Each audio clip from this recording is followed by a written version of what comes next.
વિસાવદર વિધાનસભા તેમજ ગ્રામ પંચાયતની ચૂંટણીના ગરમાવા વચ્ચે એલસીબીને મોટી સફળતા મળી છે। તમને જણાવી દઈએ કે જૂનાગઢ એલસીબીએ તાલુકા પોલીસ સ્ટેશન વિસ્તારમાંથી ₹75,45,050નું દારૂનો મુદ્દામાલ જપ્ત કર્યો છે। જિલ્લા પોલીસ વડા સુબોધ ઉડેદરાને એક ખાનગી રાહે મળેલી બાતમીના આધારે એલસીબીની મદદ દ્વારા રાજકોટ હાઈવે પર વડાલ નજીક વાહનોનું સઘન ચેકિંગ હાથ ધરવામાં આવતા રાજકોટ તરફથી આવતા અને વેરાવળ તરફ જઈ રહેલા એક ટ્રકમાંથી 19,920 બોટલ વિદેશી દારૂની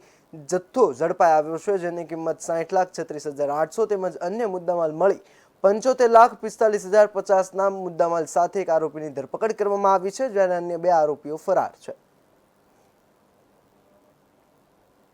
જૂનાગઢ એસપી સાહેબને બાતમી મળેલી કે ગુજરાતમાં પ્રતિબંધિત એવો પાકી બનાવટનો વિદેશી દારૂ ટ્રકમાં લઈ અને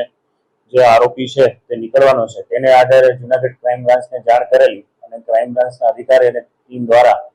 આ જે ઈસમ છે તે ટ્રક નંબર GJ15YY 6416 નંબરથી પોતાના ટ્રકમાં પતરા વડે મઢેલાથી આડમાં ઝુકાવી અને દારૂ લઈ જૂનાગઢના વડાલથી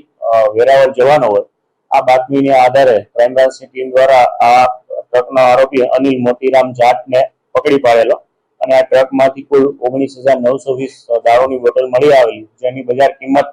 60,34,000 રૂપિયા થાય છે। સાથે સાથે આજે આ ટાટા ટ્રકની કિંમત 15 લાખ રૂપિયા, આમ કુલ મળીને 75 લાખનો મુદ્દામાલ છે ગુનાના કામે કબજે કરવામાં આવેલો છે। આ દારૂમાં અન્ય 2 આરોપી મનીષ અને વેરાવળથી જે સમય મગાવેલો એ આ દિશામાં પોલીસ દ્વારા છે તપાસ હાથ ધરવામાં આવેલી છે અને પકડાયેલા આરોપીના રિમાન્ડની પ્રોસિજર કરવામાં